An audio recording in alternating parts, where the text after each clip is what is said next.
नमस्कार दोस्तों, स्वागत है आपका नचिकेत गुरुकुलम पर। मैं डॉक्टर फैयाज हुसैन स्वागत करता हूं इंटरनेशनल रिलेशंस के इस सेशन में। और इस सेशन के माध्यम से हम इंटरनेशनल रिलेशंस के कुछ टॉपिक्स पर बातचीत कर रहे थे। और आज मैं एक टॉपिक आपके लिए लेकर आया हूं जहां हम बात करेंगे सॉफ्ट डिप्लोमेसी की, सॉफ्ट कूटनीति के बारे में। लेकिन उससे पहले मैं आप सभी को दिवाली की हार्दिक शुभकामनाएं देना चाहता हूं। जैसा कि आपको पता है कि हमारी दिवाली आ चुकी है और ये हमारा जो त्योहार है ये हर्षोल्लास का त्योहार है, ये बुराई पर अच्छाई का त्योहार है, दीपों का त्योहार है। तो आप सभी को नचिकेत गुरुकुलम की तरफ से दीपावली की और दिवाली की हार्दिक शुभकामनाएं। आप सभी लोग खुश रहिए, अच्छे से दिवाली मनाइए।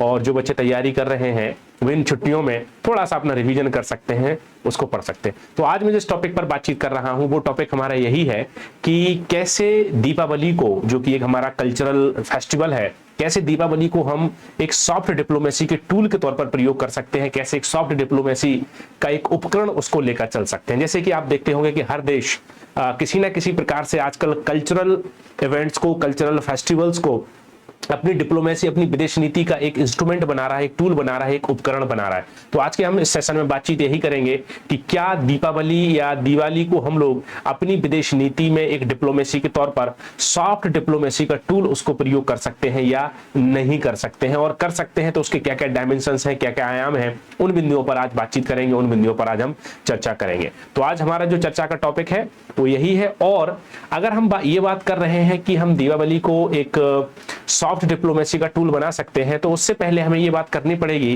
कि सॉफ्ट डिप्लोमेसी का मतलब क्या होता है, हार्ड डिप्लोमेसी का मतलब क्या होता है। लेकिन उससे पहले हमें इस पर डिस्कस करना पड़ेगा कि डिप्लोमेसी का मतलब क्या होता है। What is the meaning of the diplomacy? Diplomacy किसे कहते हैं, डिप्लोमेसी किसे कहते हैं? तो डिप्लोमेसी को हिंदी में हम लोग क्या बोलते हैं? डिप्लोमेसी को हम लोग बेटा हिंदी में कूटनीति बोलते हैं। क्या बोलते हैं डिप्लोमेसी को? डिप्लोमेसी को हिंदी में कूटनीति बोला जाता है। क्या बोला जाता है बेटा? कूटनीति बोला जाता है। अच्छा, कूटनीति, अब कूटनीति का क्या मतलब होता है? आप देखो कि युद्ध करने के या युद्ध लड़ने के कई तरीके हो सकते हैं। एक तो युद्ध दो देशों के बीच आमने सामने हो सकता है, दो देशों के बीच सीधे तौर पर हो सकता है, तो उसे हम लोग प्रत्यक्ष वॉर के तौर पर जानते हैं, उसे प्रत्यक्ष युद्ध या डायरेक्ट वॉर के तौर पर जानते हैं। लेकिन कभी कभी अपने हितों की पूर्ति के लिए, कभी कभी अपने इंटरेस्ट को फुलफिल करने के लिए हम सीधे ही युद्ध पर नहीं आते हैं। हम पहले विभिन्न उपकरणों का प्रयोग करते हैं, हम बातचीत का प्रयोग करते हैं, है ना, नेगोशिएशंस का प्रयोग करते हैं, टेबल पर बैठकर हम लोग बातचीत करते हैं। तो इसको कूटनीति के तौर पर हम जान सकते हैं, इसको डिप्लोमेसी के तौर पर हम जान सकते हैं। जैसे आपने पढ़ा होगा, जब आप इंडियन फॉरेन पॉलिसी पढ़ते हैं तो उसमें एक नाम आता है कौटिल्य का। कौटिल्य ने डिप्लोमेसी पर बहुत बल दिया। उन्होंने कहा कि वॉर, युद्ध, दो देशों के बीच अपने इंटरेस्ट को पूरा करने के लिए लास्ट ऑप्शन होना चाहिए, वह अंतिम विकल्प होना चाहिए, ना कि पहला विकल्प होना चाहिए। पहले विकल्प के तौर पर हम किसको प्रयोग कर सकते हैं? पहले विकल्प के तौर पर हम प्रयोग कर सकते हैं, पहले विकल्प के तौर पर हम प्रयोग बेटा ये कर सकते हैं कि हम ये देख सकते हैं कि क्या डिप्लोमेसी को हम पहले विकल्प के तौर पर प्रयोग कर सकते हैं। अब डिप्लोमेसी को पहले विकल्प के तौर पर प्रयोग कैसे करेंगे?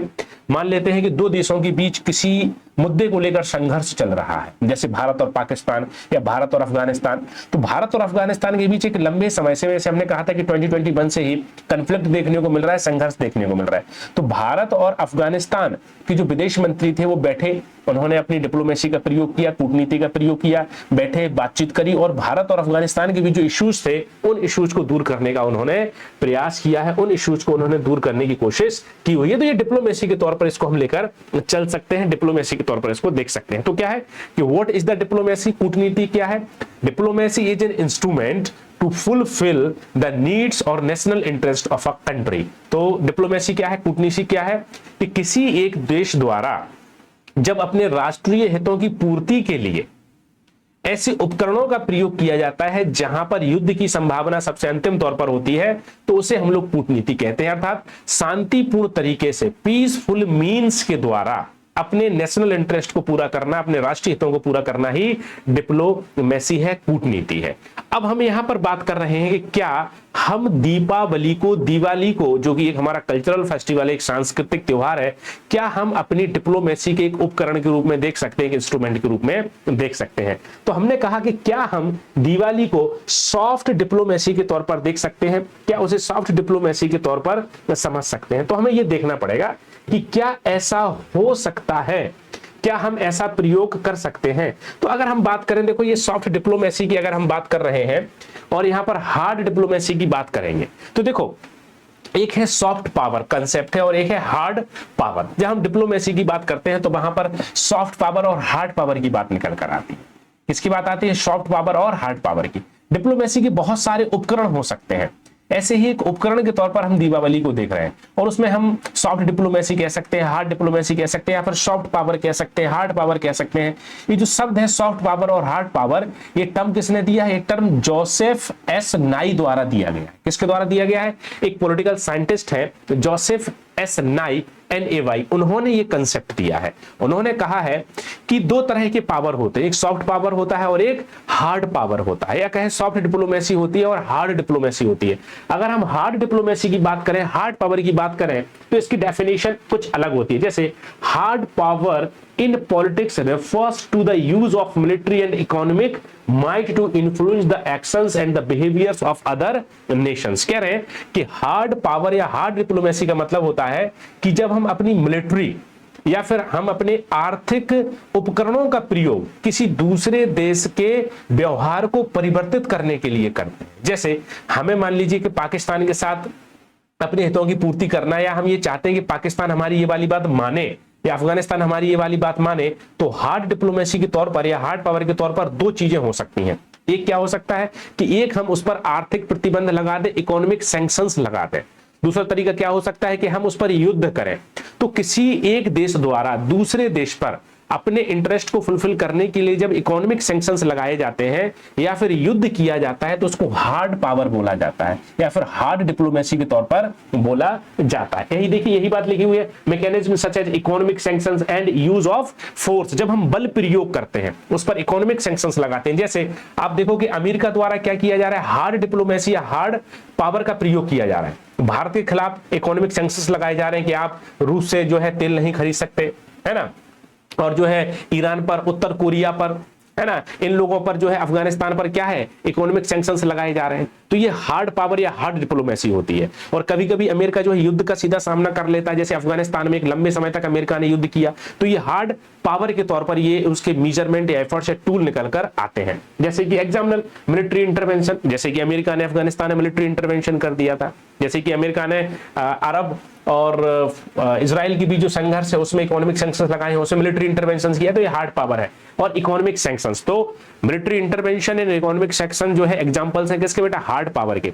अब सवाल यहां पर यह आता है कि what is the meaning of the soft diplomacy. Soft diplomacy का मतलब क्या होता है, इसका मतलब कैसे निकल कर आता है? चलो क्या मतलब है इसका देख ले कि इसका क्या मतलब है।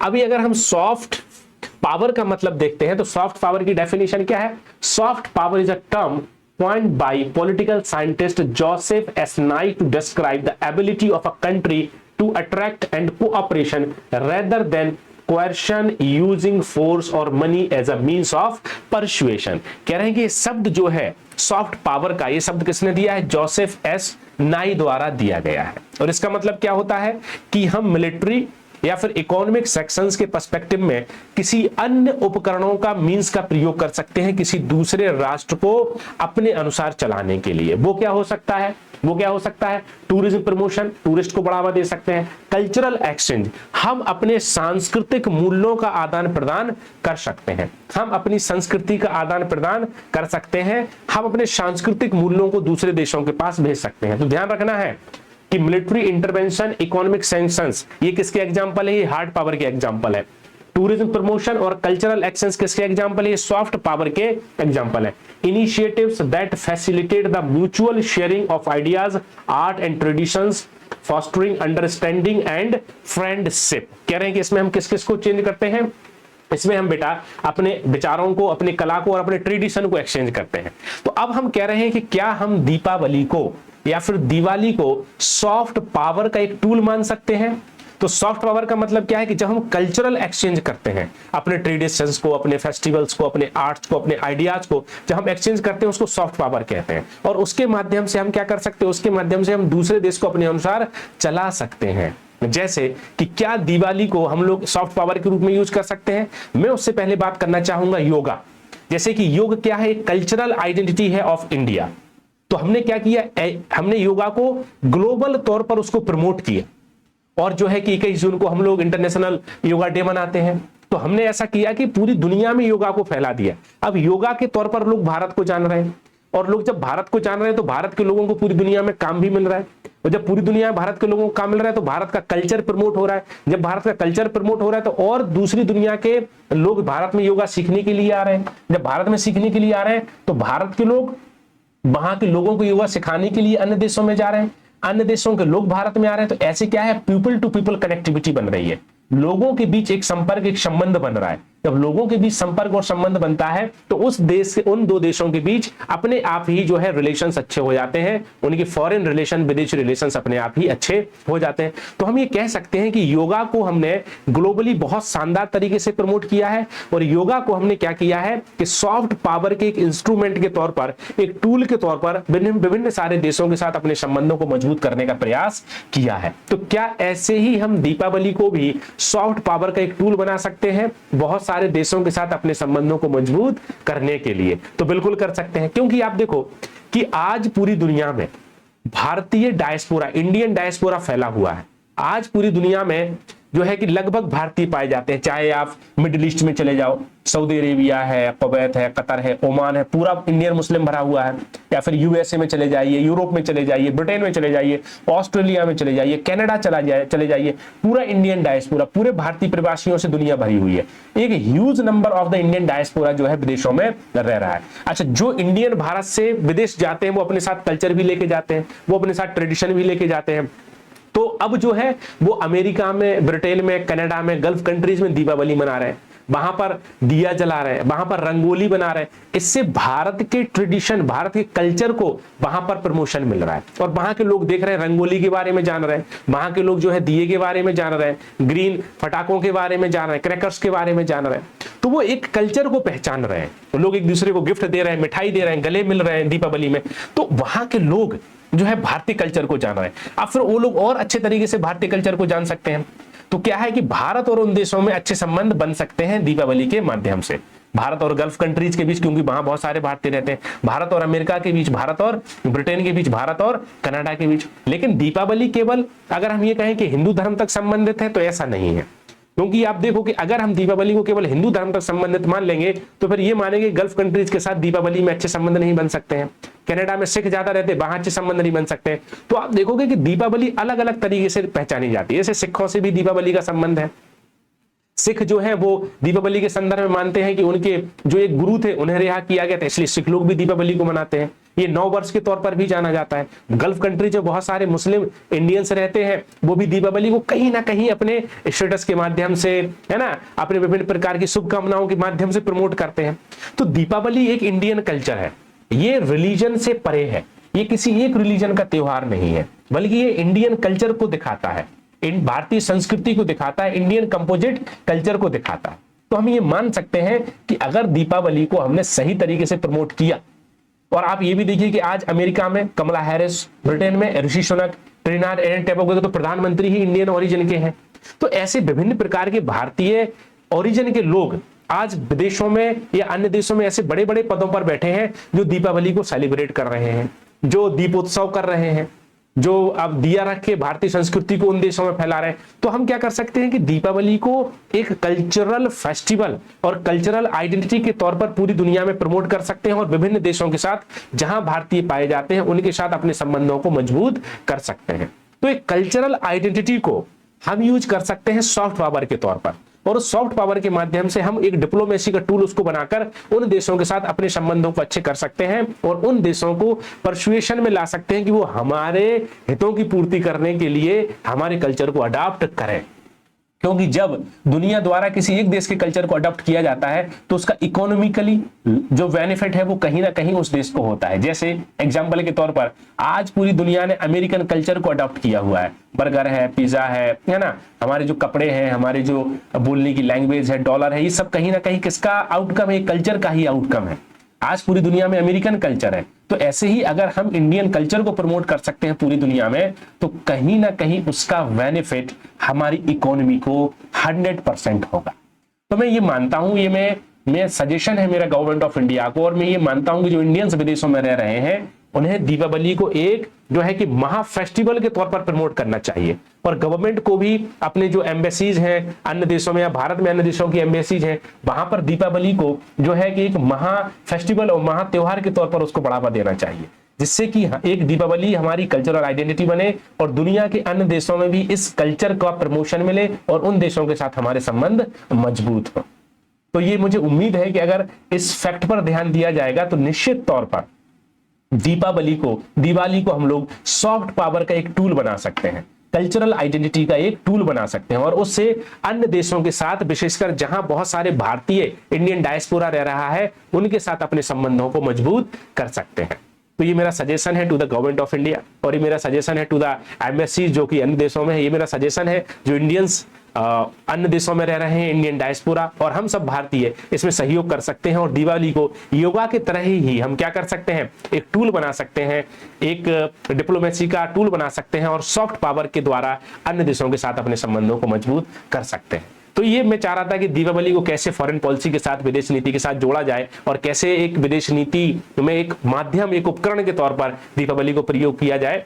तो ये मैंने एक कॉन्सेप्ट लाने का प्रयास किया है, बातचीत करने का आपके साथ प्रयास किया हुआ था। तो आई होप कि चीजें आपको समझ आई होंगी कि कैसे हम दीपावली को कल्चरल आइडेंटिटी बना सकते हैं और अन्य देशों के साथ अपने संबंधों को मजबूत कर सकते हैं। तो दीपावली की आपको पुनः हार्दिक शुभकामनाएं। आप पढ़ते रहिए, जुड़े रहिए नचिटेक गुरुकुलम के साथ। मैं आपके साथ ऐसे ही टॉपिक लेते रहूंगा, आपके साथ ऐसे ही बहुत सारी इंफॉर्मेशन को साझा करता रहूंगा। तो पुनः दीपावली की हार्दिक शुभकामनाएं। मिलते हैं फिर किसी नए सेशन में, तब तक के लिए नमस्कार, टाटा, बाय बाय।